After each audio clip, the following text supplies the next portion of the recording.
Lors du dîner de ma belle-sœur, elle m'a présenté en riant « Voici la femme de mon frère. Elle ne fait que réparer des fils. » L'invité au bout de la table m'a dévisagé « Attendez. Vous êtes la femme qui… » Toute la table est devenue silencieuse. Je m'appelle Sophie. J'ai 30 ans et je travaille comme électricienne diplômée. En décembre dernier, j'ai assisté au dîner de Noël de ma belle-sœur chez elle. Je portais une simple robe bleu marine et je me suis dit que je resterais silencieuse, que je mangerais mon repas et que je partirais tôt. Mais au milieu de la soirée, ma belle-sœur s'est levée du bout de la table, m'a montré du doigt à travers la pièce et a ri. Tout le monde, a-t-elle annoncé à une table remplie d'inconnus. Voici la femme de mon frère. Elle a fait une pause juste assez longue pour s'assurer que tout le monde écoutait. Elle répare des fils pour gagner sa vie. Quelques invités ont souri, mal à l'aise. Quelqu'un a gloussé. Je n'ai pas dit un mot. J'ai simplement baissé les yeux vers mon assiette.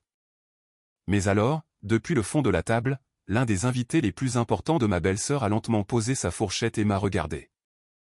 Il s'est légèrement penché en avant comme s'il essayait de mieux voir mon visage. Et après un long moment de silence, il a dit doucement « Attendez, je crois que je vous connais. » Avant que je vous raconte ce qui s'est passé ensuite, veuillez prendre un moment pour aimer cette vidéo et vous abonner à Art West Stories pour ne jamais manquer une histoire comme celle-ci. Maintenant, laissez-moi tout vous raconter. Le dîner était l'idée de ma belle-sœur pour célébrer la promotion de son mari au poste de directeur régional d'une société immobilière commerciale. Elle l'avait planifié pendant des semaines. Mon mari m'en a parlé un soir alors que nous faisions la vaisselle ensemble, et la façon dont il l'a dit a clairement indiqué que ma présence n'était pas vraiment facultative. Ma belle-sœur, Amanda, avait épousé un homme riche et avait passé les 7 dernières années à s'y habituer très confortablement. Elle et son mari, Richard, vivaient dans une grande maison de style colonial dans un de ces quartiers où chaque pelouse semblait avoir été repassée. Elle conduisait un SUV blanc qui coûtait plus cher que mon camion et mes outils réunis. Elle organisait des événements, des dîners, des brunchs de charité, des fêtes prénatales pour des gens qu'elle connaissait à peine. Elle était très douée pour organiser des événements. Je ne m'étais jamais vraiment intégré à la version de la vie d'Amanda, et je pense que nous le savions toutes les deux depuis le début. Lorsque mon mari nous a présentés pour la première fois, elle m'avait dévisagé de cette manière particulière que certaines personnes ont, ce genre de balayage lent qui commence à vos chaussures et remonte, en calculant quelque chose. À l'époque, j'étais encore apprenti, j'apprenais le métier, passant mes journées à poser des conduits dans des bâtiments commerciaux et à tirer des fils à travers les murs. Je rentrais chaque soir avec une légère odeur de sueur et de métal. Mes mains étaient rugueuses. Mon camion avait une éraflure le long de la portière côté conducteur que je n'arrêtais pas de me promettre de réparer. Amanda n'a jamais été ouvertement méchante avec moi durant ces premières années. Elle était trop prudente pour ça. Elle était plutôt du genre à poser certaines questions à certains moments. Des questions qui ressemblaient à de la curiosité mais qui semblaient être autre chose. Alors, vous montez vraiment dans les greniers, a-t-elle dit une fois lors d'un dîner de Thanksgiving avec une expression sur son visage comme si je venais de lui dire que je creusais des fossés pour gagner ma vie. Et ça vous plaît? Une autre fois, à une fête d'anniversaire pour une de ses amies. Elle m'avait présenté en disant « Voici la femme de mon frère. Elle fait des travaux d'électricité. » Puis elle était passée à autre chose avant que quiconque puisse répondre, comme si le sujet était trop insignifiant pour s'y attarder. J'avais appris à laisser passer ces moments. Mon mari, Daniel, les remarquait toujours. Je pouvais le voir à sa mâchoire, le léger serrement lorsque sa sœur disait quelque chose qui tombait mal. Mais je touchais toujours son bras quand je sentais qu'il allait dire quelque chose. Ça n'en valait pas la peine. Amanda était sa sœur, et je n'allais pas être la raison pour laquelle ces fêtes devenaient difficiles. Alors, quand l'invitation pour la fête de décembre est arrivée, j'ai repassé ma robe bleu marine, j'ai ciré ma seule paire de belles chaussures et j'y suis allé. La maison était magnifique. Je dois lui accorder cela. Elle avait accroché des lumières blanches le long de la rampe du porche et enroulé des guirlandes autour des colonnes de l'entrée. À l'intérieur, une longue table avait été dressée avec de vraies serviettes en tissu et des verres en cristal. Un centre de table en bois parcourait la longueur de la table, tissé de branches de pin et de petites bougies dorées. Il y avait peut-être 18 personnes déjà là quand nous sommes arrivés, et le bourdonnement des conversations remplissait la pièce comme cela arrive lorsque les gens jouent le bonheur au bon volume. J'ai reconnu certains des collègues de Richard d'événements précédents. Quelques amis d'Amanda de son club de lecture, deux parents de Daniel qui vivaient à proximité, et disséminaient parmi eux, des personnes que je n'avais jamais vues auparavant.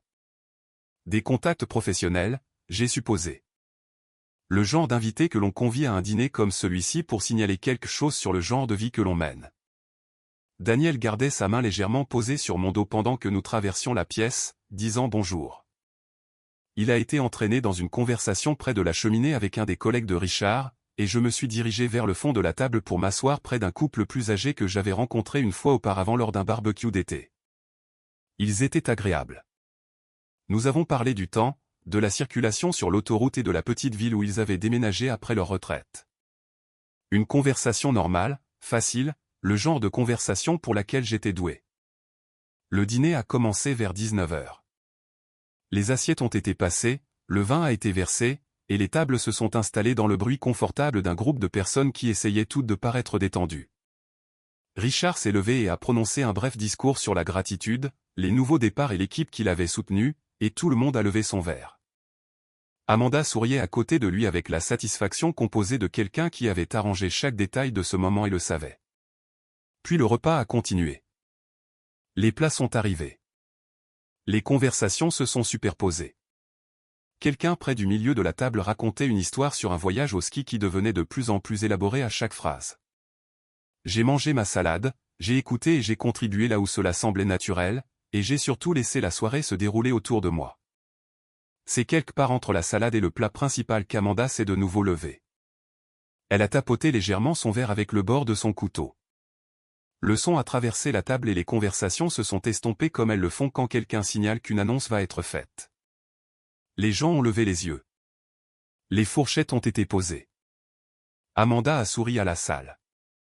Elle avait un don particulier pour capter l'attention. Je veux m'assurer que tout le monde a l'occasion de se rencontrer correctement ce soir, a-t-elle dit chaleureusement. Nous avons des gens merveilleux à cette table, et je pense simplement qu'il est très important que nous nous sentions tous connectés. Elle a commencé à faire le tour de la table, désignant chaque personne et offrant une brève description. Le nouveau collègue de Richard qui avait été transféré du bureau de Boston, un vieil ami de l'université qui dirigeait maintenant une organisation à but non lucratif, un voisin qui venait de rentrer d'une année passée à l'étranger. Quand elle est arrivée à moi, son sourire est resté exactement le même, mais quelque chose derrière a légèrement changé.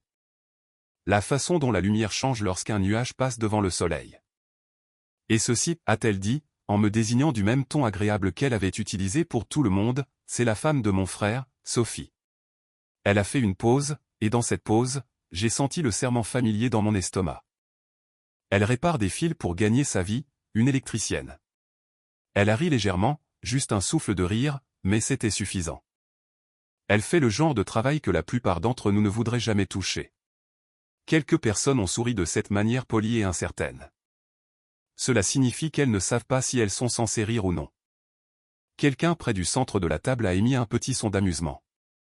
Une des amies du club de lecture d'Amanda a légèrement haussé les sourcils, pas méchamment, juste de cette manière qui dit « Oh, comme c'est intéressant ». Ce qui signifie « Oh, comme c'est inattendu ». J'ai souri. J'ai dit quelque chose comme « C'est exact » et j'ai pris mon verre d'eau. Mon visage était chaud, mais j'ai gardé une expression neutre. J'avais appris il y a longtemps que réagir était exactement ce qui empirait ce genre de moment. Alors, je suis resté assise sans bouger, j'ai laissé la présentation passer et j'ai attendu qu'Amanda passe à la personne suivante. Ce qu'elle a fait. L'attention de la salle s'est déplacée avec elle. Quelqu'un a changé de sujet. Le cliquetis des couverts a repris. J'ai baissé les yeux vers mon assiette et j'ai pris une lente inspiration par le nez. Mais ensuite, j'ai remarqué quelque chose. Au fond de la table, directement en face de moi mais à plusieurs sièges de distance, un des invités n'avait pas repris sa fourchette.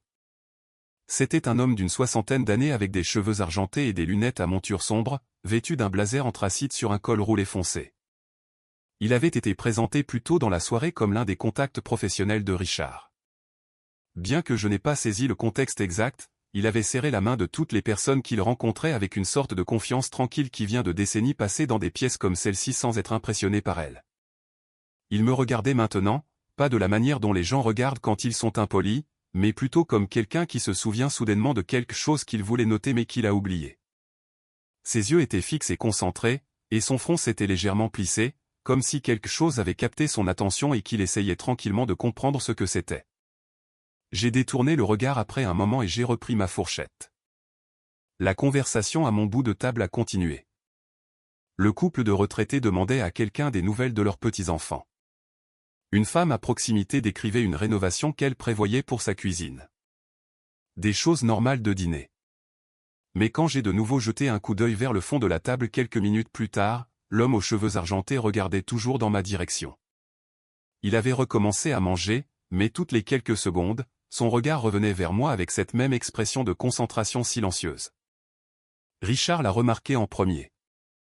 Il s'est légèrement penché vers l'homme et a dit quelque chose à voix basse. L'homme a secoué la tête, a souri en s'excusant et a répondu quelque chose. Richard a hoché la tête et la conversation entre eux a repris, mais je pouvais voir qu'elle n'avait pas complètement pris. L'attention de l'homme continuait de revenir vers moi. Amanda décrivait les détails de leur prochain voyage au Portugal. Elle avait codé l'itinéraire par couleur. Elle a dit qu'elle avait réservé une visite privée de vignoble dans la vallée du Douro. Plusieurs invités posaient des questions et elle répondait à chacune avec un enthousiasme bien rodé. De l'autre côté de la table, l'homme aux cheveux argentés a de nouveau posé sa fourchette. Il a regardé Richard et a dit doucement, mais assez clairement pour que je puisse l'entendre. Je suis désolé d'interrompre. Comment avez-vous dit qu'elle s'appelait déjà? Il a fait un signe de tête dans ma direction. Richard m'a regardé brièvement. Sophie, a-t-il dit. L'homme a répété mon nom lentement. Sophie. Il l'a dit de la manière dont les gens disent quelque chose quand ils le tiennent à la lumière, vérifiant s'il correspond à autre chose. Amanda a jeté un coup d'œil depuis sa conversation. Oh, ne vous inquiétez pas pour Sophie, a-t-elle dit avec un léger rire. Elle reste plutôt dans son coin, très dévouée à son travail. Elle a dit travail d'un ton qui suggérait que c'était un mot généreux pour ce que je faisais. L'homme n'a pas répondu à Amanda. Il a gardé les yeux sur moi, pensif, sans se presser. Pendant un instant, j'ai cru qu'il allait dire quelque chose directement, mais au lieu de cela, il a repris sa fourchette et a baissé les yeux vers son assiette, retournant encore quelque chose dans son esprit. Le plat principal est arrivé, les assiettes ont été échangées, du vin frais a été versé, et le niveau sonore à la table a légèrement augmenté alors que tout le monde s'installait pour le repas. Amanda a orienté la conversation vers une histoire sur un vernissage auquel elle avait assisté en ville. L'homme aux cheveux argentés a participé à la conversation de table autour de lui, souriant et répondant au bon moment. Mais de temps en temps, je le surprenais à me regarder de nouveau avec cette même expression de recherche attentive. J'ai essayé de me concentrer sur ma nourriture et la conversation juste autour de moi. Le couple de retraités était passé à une discussion sur un documentaire qu'ils avaient regardé récemment. J'ai participé là où je le pouvais, mais j'avoue qu'une partie de mon attention est restée sur l'homme au fond de la table. Il y avait quelque chose dans la façon dont il continuait à me regarder qui ne semblait ni menaçant ni étrange. Cela ressemblait plus à une reconnaissance qui n'était pas encore tout à fait arrivée à son terme. Environ 40 minutes après le début du plat principal, Richard s'est levé pour resservir du vin à tout le monde. Pendant qu'il se déplaçait autour de la table, l'homme aux cheveux argentés s'est légèrement penché en arrière sur sa chaise et m'a de nouveau regardé. Cette fois, il a parlé directement. « Pardonnez-moi de vous dévisager, a-t-il dit. Il avait une voix calme et mesurée. J'essaie de me souvenir de quelque chose. Avez-vous travaillé sur des projets commerciaux en ville? Au cours des dernières années, j'ai hoché la tête. Plusieurs, ai-je dit. Je suis diplômé depuis 6 ans. Je travaille principalement sur des projets commerciaux et industriels légers, bien que je prenne des appels résidentiels de temps en temps. Il a hoché la tête lentement. Il a demandé, avez-vous déjà travaillé dans le quartier de Riverside? J'ai réfléchi un instant. J'ai eu 2 ou 3 chantiers là-bas, ai-je dit. La rénovation d'un restaurant, un petit immeuble de bureaux, et une résidence privée il y a quelques années. Il est devenu très immobile. Une résidence privée, a-t-il répété. Sa voix avait légèrement baissé. Il a pris une lente inspiration. Quelle année? J'ai dû réfléchir. C'était à l'automne, ai-je dit. Il y a environ 2 ans et demi. Octobre, peut-être novembre. L'homme a posé sa serviette sur la table à côté de son assiette. Son expression avait changé. Le regard interrogateur avait disparu. À sa place, il y avait quelque chose de plus calme et de plus certain. Il m'a regardé avec des yeux stables et a dit, la maison était-elle sur Carvey Hill Road? La table n'était pas encore devenue complètement silencieuse. Les gens mangeaient encore, parlaient encore par paires le long de la table. Mais quelque chose dans la façon dont l'homme avait parlé a fait que les quelques personnes les plus proches de nous se sont arrêtées et ont regardé. Oui, ai-je dit prudemment. Je me souviens de ce chantier. Il a expiré par le nez. Une respiration lente et délibérée. Puis il a baissé les yeux vers la table un instant, comme s'il se donnait une seconde pour rassembler ses esprits. Amanda avait arrêté sa conversation et regardait maintenant. Daniel aussi, de l'autre côté de la table. Richard aussi. La salle ne s'est pas tue d'un seul coup. C'est arrivé progressivement, comme une marée qui se retire avant une vague. Une conversation après l'autre se taisant jusqu'à ce que toute la table écoute. L'homme a levé les yeux. Il a parlé calmement, mais sa voix portait dans le silence. Il y a 2 ans et demi, a-t-il dit, j'ai engagé un entrepreneur en électricité pour ce qui devait être une mise à niveau de routine du panneau électrique chez ma mère. Elle avait des lumières qui scintillaient et quelques prises qui avaient cessé de fonctionner. L'entrepreneur est venu, a fait la mise à niveau, a déposé le permis et a dit que tout était terminé. Ma mère est retournée vivre chez elle. Il a fait une pause. Personne à table n'a fait de bruit. Environ 3 semaines plus tard, a-t-il continué, j'ai engagé quelqu'un pour venir examiner quelques points qui semblaient encore anormaux. Un deuxième avis. Il m'a regardé fixement. C'était Sophie. Je me suis souvenu de la maison. C'était une maison de style craftsman à 2 étages dans une rue calme. La propriétaire m'avait appelé parce qu'elle sentait en permanence une légère odeur de chaud et d'électricité dans l'un des couloirs de l'étage. Même après les travaux récents. J'étais monté dans le grenier cet après-midi-là. Ce que Sophie a trouvé, a dit l'homme doucement, c'est que l'entrepreneur précédent avait commis une grave erreur lors de la mise à niveau du panneau. Un fil neutre avait été mal raccordé. Il créait de la chaleur à l'intérieur de la cavité murale depuis des semaines. L'isolant à proximité avait déjà commencé à roussir. Il a regardé autour de la table. Ma mère dormait dans la pièce située juste de l'autre côté de ce mur. Il a fait une pause. Si le problème n'avait pas été détecté pendant une semaine de plus, peut-être 2, les enquêteurs m'ont dit plus tard qu'il y avait une très forte probabilité que nous ayons eu affaire à un incendie de structure. La table était maintenant complètement silencieuse. Pas un seul couvert ne bougeait. Il m'a de nouveau regardé. Sophie l'a immédiatement signalé. Elle a appelé le chef des pompiers. Elle a contacté le bureau des permis du comté pour signaler l'entrepreneur d'origine. Elle est restée dans cette maison jusqu'à ce que le chef des pompiers soit venu et reparti et que la situation ait été correctement documentée. Il a légèrement secoué la tête. Elle n'avait pas à faire tout cela. Le travail pour lequel on l'avait appelé était un deuxième avis sur des lumières qui scintillaient. Elle aurait pu réparer les problèmes évidents, prendre son chèque et partir. Mais elle ne l'a pas fait. J'ai baissé les yeux vers la table. Je ressentais le malaise familier qui accompagne le fait d'être regardé trop directement. Il a continué, ma mère a 81 ans. Elle vit dans cette maison depuis 40 ans. C'est la personne que j'aime le plus au monde. Il l'a dit simplement, sans drame. Grâce à ce que Sophie a fait cet après-midi-là, elle est toujours dans cette maison. Elle est toujours en vie. Le silence s'est prolongé pendant un long moment. Puis, quelque part au milieu de la table, j'ai entendu le bruit de quelqu'un qui posait son verre très soigneusement, comme s'il essayait de ne rien déranger. Daniel me regardait de l'autre côté de la table. Ses yeux brillaient. Il n'avait jamais connu tous les détails de ce chantier.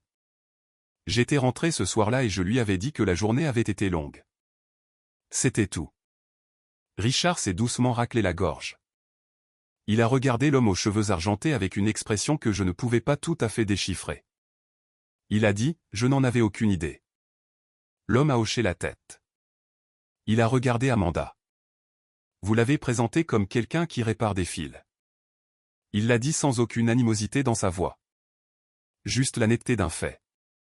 Mais je veux que vous sachiez à quoi ressemble réellement la réparation de fils quand elle est faite par quelqu'un qui prend son travail au sérieux. Il m'a de nouveau regardé.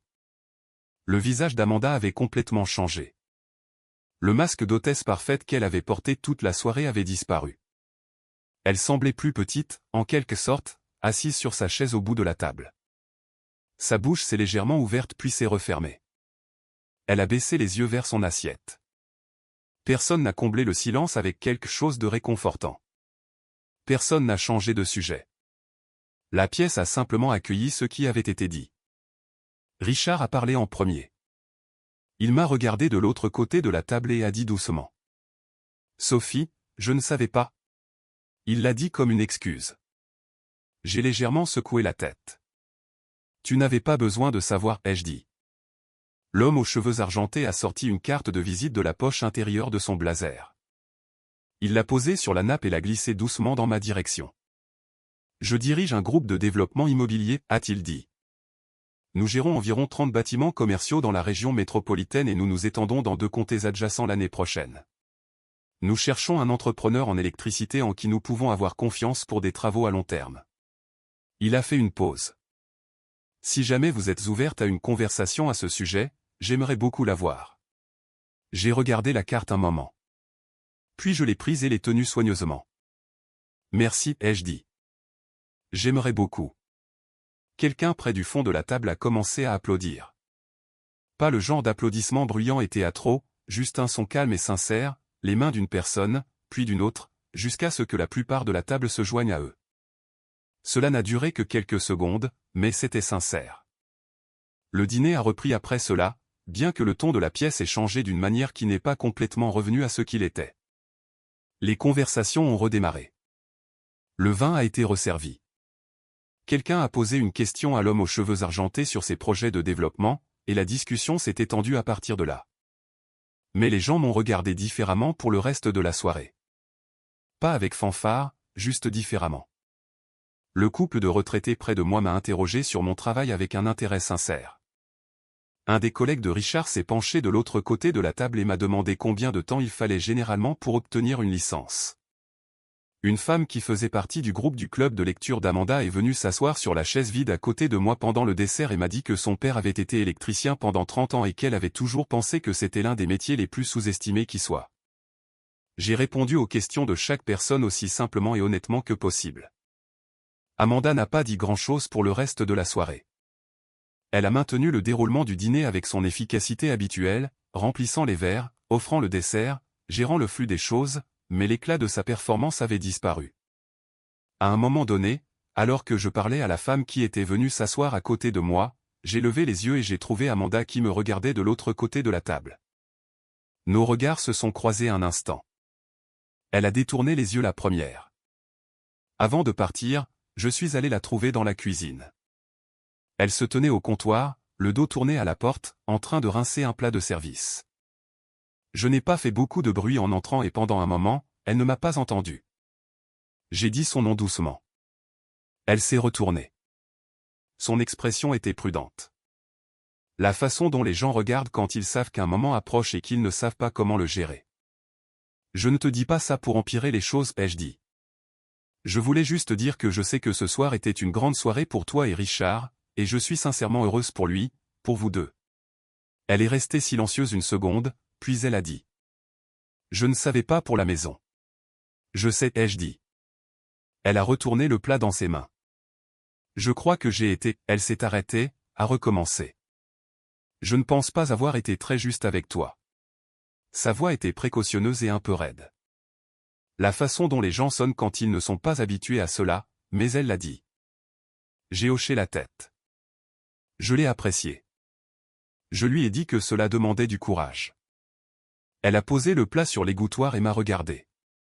Je pense que ce qu'il a dit ce soir à table, je pense que ça m'a frappé plus fort que ce à quoi je m'attendais, a-t-elle dit doucement. Parce que je dis des choses comme ça depuis longtemps, et je n'ai jamais vraiment réfléchi à ce que je disais. Je n'ai pas comblé le silence après cela. Je l'ai laissé s'installer. Parfois, c'est tout ce dont un moment a besoin.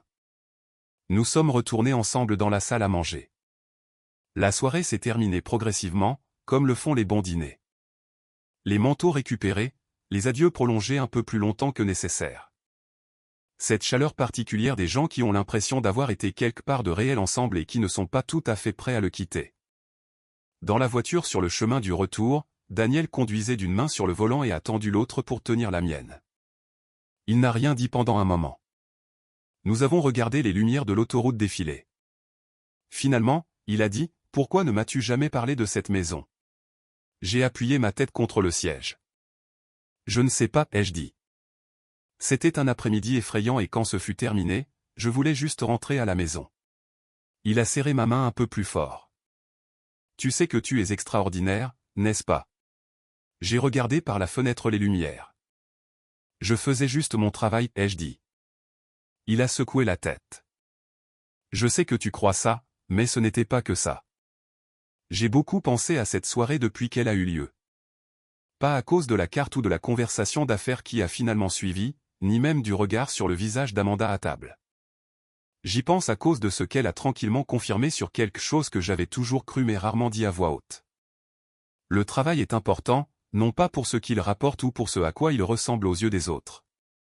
Il est important parce qu'au bout de chaque fil, il y a une personne, et cette personne a confiance que le travail a été bien fait. Quand vous prenez cela au sérieux, quand vous restez dans le grenier une heure de plus parce que quelque chose ne semble pas correct. Quand vous passez l'appel que vous n'aviez pas à passer et que vous restez jusqu'à ce que ce soit résolu. Vous faites quelque chose qui va bien au-delà de la réparation de fils. Vous décidez que la vie de quelqu'un vaut toute votre attention. Et personne ne peut vous enlever cela en se moquant de vos bottes de travail lors d'un dîner. Il n'existe pas de petit travail accompli avec grand soin. Il n'y a que le soin, et la différence silencieuse qu'il fait dans une vie que vous ne connaîtrez peut-être jamais pleinement. Cette nuit-là, dans une pièce remplie de gens que je connaissais à peine, quelque chose de vrai a finalement pu prendre la place qu'il méritait. Et la femme qui avait passé des années à me présenter comme quelqu'un qui répare des fils s'est tenue silencieusement dans sa cuisine ce soir-là et a dit « Je ne pense pas avoir été très juste. » C'était suffisant pour moi. Plus que suffisant.